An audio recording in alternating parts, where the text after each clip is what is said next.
हा मग कशाला म्हणतात बाबा? तुम्हाला बाबा उगा म्हटलंय का आम्ही?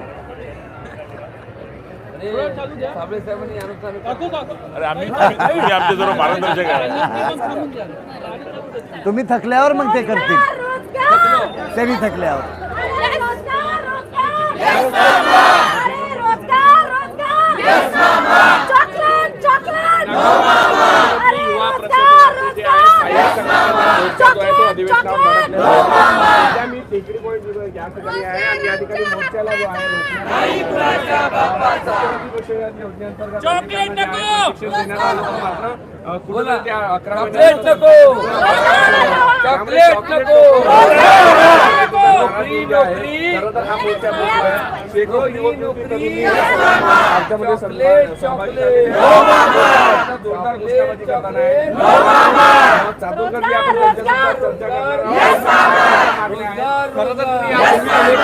अनेकदा नागपुरात मोर्चे काढले, आज तुम्ही अधिवेशनावर धडकलाय, काय तुमचं म्हणणं आहे? तुम्ही गळ्यात पट्टा सुद्धा घातलेला आहे, ते दुपट्टा घातला. मागच्या वर्षी झालेल्या विधानसभा निवडणुकीच्या अगोदर मुख्यमंत्री युवा कार्य प्रशिक्षण योजना काढून राज्यातल्या 10 लाख युवांना कायमस्वरूपी रोजगार देण्याचं वचन या माध्यमातून सरकारनं दिलं. 1,75,000 युवकांनी प्रशिक्षण घेतलं. हे प्रशिक्षण संपून 2 महिने झाले. राज्यामध्ये विविध 17 आंदोलनं आम्ही केली, पण राज्य सरकार राज्यातल्या युवकांना युवतींना रोजगार कायमस्वरूपी देण्याबाबतीत चकार शब्द काढायला तयार नाही आहे.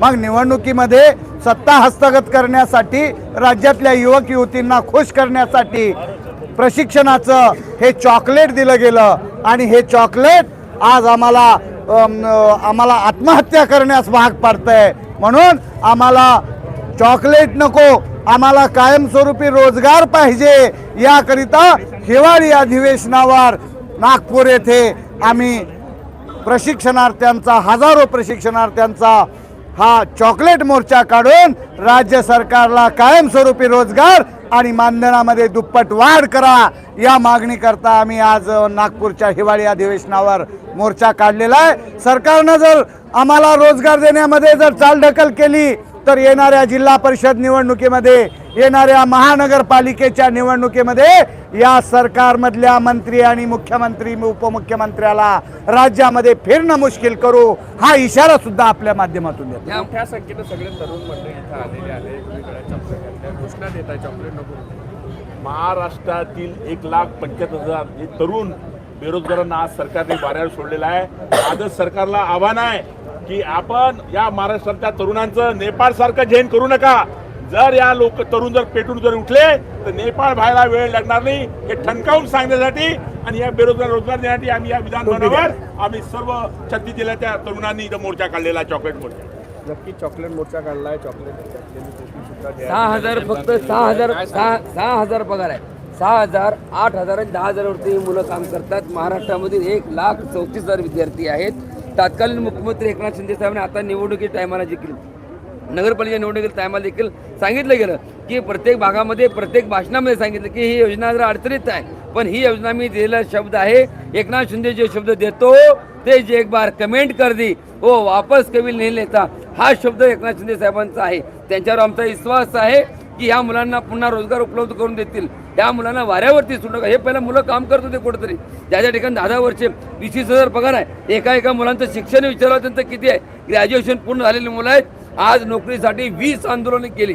सांगलीमध्ये आंदोलन झालं, देवमध्ये आंदोलन झालं, आळंदीमध्ये आंदोलन झालं, नाशिकमध्ये आंदोलन झालं, मुंबईमध्ये आंदोलन झालं, आझाद मैदानावरती आंदोलन झालं, नागपूरमध्ये आंदोलन झालं. अरे आंदोलन करायचं तरी किती? जेवढे पगार दिले ना त्या 4 पट पगार सरकारने या रस्त्यामध्ये एसटी मध्ये घालून बसलंय.